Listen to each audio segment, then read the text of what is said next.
Hello and welcome to बवाल banking classes.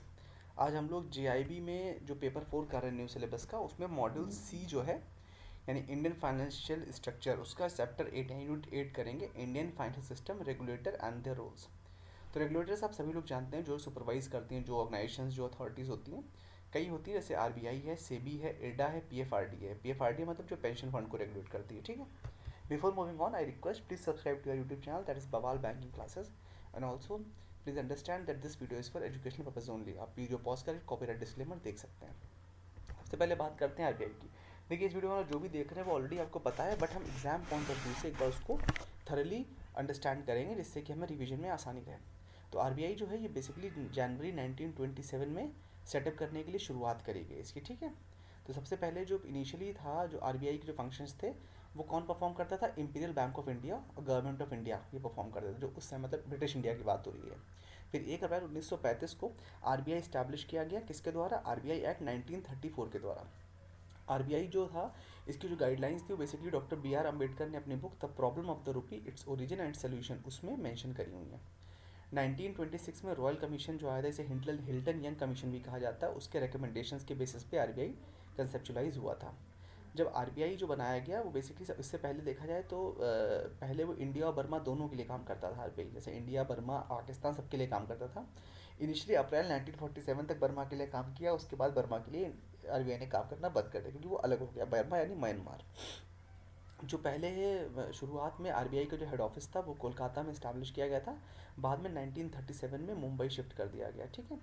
RBI जो है वो 1 जनवरी 1949 को transfer of public ownership act 1948 के द्वारा नेशनलाइज कर दिया गया। आरबीआई में बेसिकली जो यूनियन गवर्नमेंट अपॉइंट करती है, सेंट्रल गवर्नमेंट, वो क्या, एक डिप्टी गवर्नर और 4 डिप्टी गवर्नर, ये यूनियन गवर्नमेंट अपॉइंट करती है। ये आरबीआई का पूरा स्ट्रक्चर दिया गया है।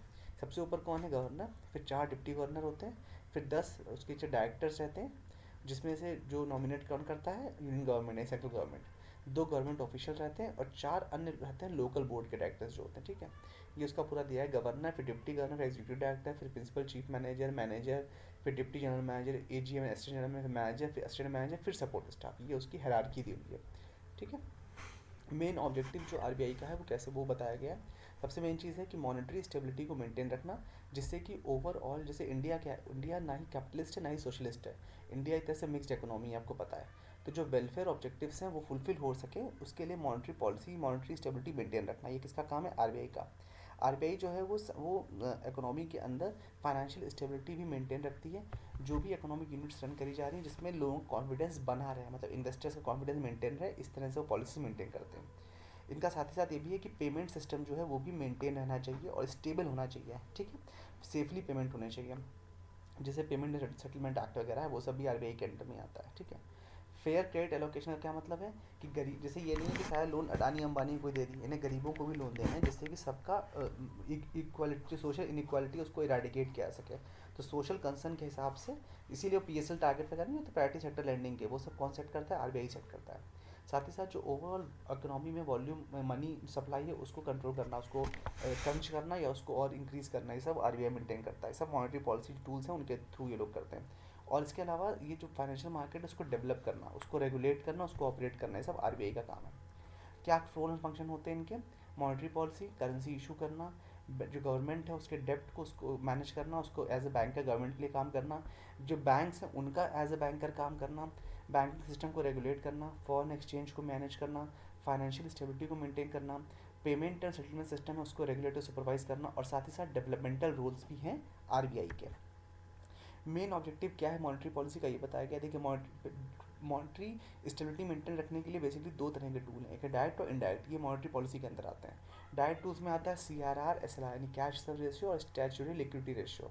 और इनडायरेक्ट में आता है आपका एलएएफ यानी लिक्विडिटी एडजस्टमेंट फैसिलिटी हो गया, रेपो रेट हो गया, ओएमओ यानी ओपन मार्केट ऑपरेशन हो गया, एमएसएफ यानी मार्जिन स्टैटिंग फैसिलिटी हो गया, एमएसएस हो गया, मार्केट स्टेबलाइजेशन स्कीम। तो ये सब चीज़ें इसमें रहती हैं। तो मेन ऑब्जेक्टिव क्या है? एक तो प्राइस स्टेबिलिटी को मेंटेन रखना, फ्लो ऑफ क्रेडिट जो है वो एडिकेटली बना रहे, फाइनेंशियल स्टेबिलिटी मेंटेन रहे। आरबीआई जो है वो विभिन्न प्रकार के जो इंडिकेटर्स होते हैं, जैसे inflation rate, money supply, credit, exchange rate, capital flow, physical position, इन सबको मॉनिटर करते हैं, एनालाइज करते हैं और इस हिसाब से रेट सेट करते हैं। रेपो, रिवर्स रेपो और रेपो रेट सेट करते हैं, तो सब कुछ सेट हो जाता है। जो मॉनेटरी पॉलिसी कमेटी है वो 2016 में बनाई गई थी सेक्शन 45 ZB के द्वारा, ठीक है। तो जो आरबीआई की मॉनेटरी पॉलिसी डिपार्टमेंट है वो मॉनेटरी पॉलिसी कमेटी को असिस्ट करते हैं। जो मॉनेटरी पॉलिसी कमेटी वो कम से कम 6 बार एक साल में मिलते हैं, ठीक है, एटलीस्ट 6 टाइम्स, इतना उन्हें मिलना है, मतलब हर 2 महीने पे एक बार समझ लो। Evolution of currency notes in India, जो प्रोसेस है पेपर करेंसी इशू करने का वो कब से शुरू हुआ, 18वीं सेंचुरी से, 18वीं सदी से शुरू हुआ। प्राइवेट बैंक जैसे कि बैंक ऑफ बंगाल हो गया, बैंक ऑफ बॉम्बे हो गया, ये सब शुरुआत में पेपर प्रिंट करते जब आरबीआई नहीं था तब की बात हो रही है। इसके बाद पेपर करेंसी एक्ट 1861 आ गया और गवर्नमेंट ऑफ इंडिया ने इसकी मोनोपोली कर दी पेपर प्रिंट करने की। ये नहीं कोई भी करेंसी प्रिंट कर लेगा, इसकी मोनोपोली किसके पास चली, गवर्नमेंट ऑफ इंडिया के पास। किसके द्वारा गई, पेपर करेंसी एक्ट 1861 के द्वारा। गवर्नमेंट ऑफ इंडिया ने जो प्रिंटेड करेंसी जो थी कब तक प्रिंट करी, 1935 की तक। उसके बाद आरबीआई बन गया तो आरबीआई ने इस काम को ले लिया। जैन 1938 में 5 रुपये का पहली बार 5 रुपये का पेपर करेंसी नोट प्रिंट किया गया था। फिर 1938 में करेंसी नोट और भी प्रिंट किया गया, जैसे रुपये 10 का, 100 का, 1000 का, 10,000 तक का। इनफैक्ट 1946 में 1000 और 10,000 के नोट से उनको डिमोनेटाइज कर दिया गया। डिमोनेटाइज क्या होता है आपको बहुत अच्छे से पता है, आप लोग 2016 में इंडिया ये चीज़ अपने याद में देख चुके हैं। इसके बाद जो 1978 में इसको फिर से इंट्रोड्यूस किया गया 10,000 वाले नोट को, 1978 में फिर से हटा दिया गया। करेंसी नोट जो 500 और 1000 के थे उनको 6 नवंबर 16 को डिमोनेटाइज किया गया, ऐसा आप लोग को पता है। आरबीआई ने 6 नहीं सॉरी 8 नवंबर, यहाँ पे प्रिंटिंग मिस्टेक है, इसको सही कर लीजिए, गलती से हो गया 6 नवंबर। आरबीआई के पास जो है वो मैक्सिमम कब तक कहाँ तक के नोट प्रिंट कर सकता है, वो 10,000 तक के डिनोमिनेशन का प्रिंट कर सकता है। अब प्रिंट नहीं करता लेकिन उसका पावर इस बात की है, ठीक है। अब उसके बाद आरबीआई एक्ट 1934 में ही अमेंडमेंट किया गया था कि हायर डिनोमिनेशन अगर प्रिंट करना है तो उसके लिए अमेंडमेंट की आवश्यकता होती है। साथ ही कहा गया है कि जो करेंसी प्रिंट करती है आरबीआई उसमें कई चीज़ें देखते हैं, जैसे कि इन्फ्लेशन देखते हैं, उसके हिसाब से प्रिंट क्वांटिटी को चेंज करते हैं, जीडीपी ग्रोथ को कंसीडर करते हैं। सॉल्ड बैंक नोट्स, जो नोट खराब हो चुके, कटे फटे हैं, जले हैं, उनको हटाने के लिए तो उस हिसाब से रिप्लेसमेंट के हिसाब से, और साथ ही साथ रिजर्व स्टॉक में कितना रिक्वायर्ड है उसके हिसाब से। जो कॉइन्स मिंट करने की जो टकसाल जिसे बोलते हैं उसकी रिस्पॉन्सिबिलिटी गवर्नमेंट ऑफ इंडिया के पास है, आरबीआई के पास नहीं है। रुपये एक जो 1 रुपये होता है उस पर गवर्नर के नहीं, finance secretary of the government of India जो उनके साइन होते हैं, ठीक है, ये ध्यान रखिए, क्वेश्चन पूछा जाता है। रुपये एक जो है वो बेसिकली री इंट्रोड्यूस किया गया था वॉर टाइम में, जब 1940 में वॉर हुआ था उस टाइम पे। क्यों, क्योंकि गवर्नमेंट का स्टेटस कॉइन का था उसको मेंटेन करने के लिए, ठीक है। जो गवर्नमेंट ने उसको कंटिन्यू रखा कब तक, 1994 तक। आरबीआई क्या क्या फंक्शंस देखता है, एक तो आरबीआई देखता है पे जो कमर्शियल बैंक्स हैं, चाहे स्मॉल फाइनेंस बैंक हो, पेमेंट बैंक हो, लोकल बैंक हो, उन सबको गवर्न करता है या उन सबको सुपरवाइज करता है, उन सबको रेगुलेट करता है। जो भी डेवलपमेंट इंस्टीट्यूशंस हैं जैसे कि EXIM bank, NABARD, NHB, SIDBI, इन सबको, आरआरबी जैसे कि रीजनल बैंक, उन सबको, district cooperative bank, state cooperative bank, इन सबको भी रेगुलेट करता है। लेकिन इसके साथ में क्या होता है, सुपरवाइजरी पावर जो है वो बेसिकली नाबार्ड के पास रहती है, गवर्निंग इसकी रहती है, बट उसमें नाबार्ड भी इन्वॉल्व रहता है। जो एनबीएफसीज हैं उनको भी आरबीआई रेगुलेट करता है। जो एसेट फाइनेंस कंपनीज हैं, इन्वेस्टमेंट कंपनीज हैं, लोन कंपनीज हैं, इंफ्रास्ट्रक्चर फाइनेंस कंपनीज हैं, ये सब जो हैं ये सब भी इसी के द्वारा रेगुलेट होती हैं आरबीआई के द्वारा। फॉरेन एक्सचेंज को मैनेज करने का काम भी आरबीआई का, जो फेमा एक्ट है उसको रेगुलेट करने का काम किसका है, उसको अप्लाई करने का, सुपरवाइज करने का काम किसका है, आरबीआई का है। तो आरबीआई ने फेमा 99 के हिसाब से मार्केट को रेगुलेट करता है। जो ऑथराइज डीलर जिन्हें AD1 AD2 बोलते हैं उन सबके लाइसेंस वगैरह देने का काम भी किसका है, आरबीआई का ही है। आरबीआई फॉरेन करेंसी में जो भी असेट्स हैं उनको, साथ ही साथ जो गोल्ड रिजर्व है कंट्री का उसको मैनेज करता है। जो फॉरेन एक्सचेंज डिपार्टमेंट है वो बेसिकली फॉरेन एक्सचेंज मार्केट के रेगुलेशन और डेवलपमेंट के लिए कार्य करता है। वो किसके अंतर्गत आता है, आरबीआई के अंतर्गत आता है। आरबीआई का जो फाइनेंशियल मार्केट डिपार्टमेंट है वो बेसिकली फॉरेन एक्सचेंज मार्केट में डील करना, उसमें सेल परचेज आदि को देखना, और कोई भी डिमांड सप्लाई अगर फॉरेन करेंसी की तो उसे कैसे मेंटेन करना, ये सब आरबीआई का फाइनेंशियल मार्केट डिपार्टमेंट का काम है। जो डिपार्टमेंट ऑफ एक्सटर्नल इन्वेस्टमेंट और ऑपरेशन है, DEIO है, वो बेसिकली करेंसी जो भी कंट्री का फॉरेन एक्सचेंज रिजर्व है उसको बिल्ड करता है और फॉरेन करेंसी को परचेज भी करता रहता है, मतलब वो उसके फॉरेन रिजर्व जो अपना है हमारा इंडिया का उसको मेंटेन करता है।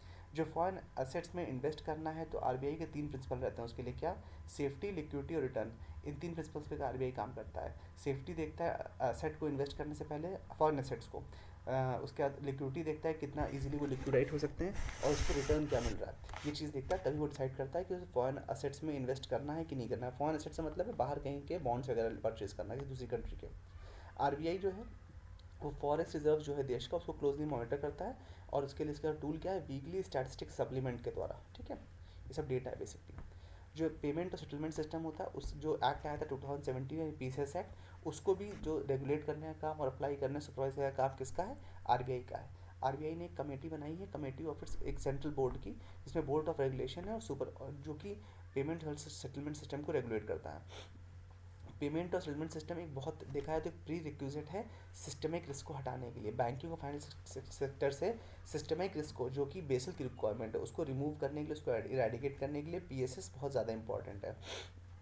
साथ ही साथ आरबीआई इन्फीनेट को भी मैनेज करता है, यानी इंडियन फाइनेंशियल नेटवर्क, जैसे स्विफ्ट वगैरह होता है, उसी तरह से इन्फीनेट होता है, इंडियन फाइनेंशियल नेटवर्क, जिसपे आपके सारे के सारे ट्रांजेक्शन वगैरह डील होते हैं।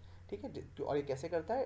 डिजिटल सिग्नेचर्स के द्वारा करता है। With this we have come to an end of the part 1। I hope you like the session. अब इसके 2 पार्ट और बचे हैं, फिर चैप्टर खत्म हो जाएगा। Thank you so much for valuable time. Do like, share and subscribe and give us your genuine feedback.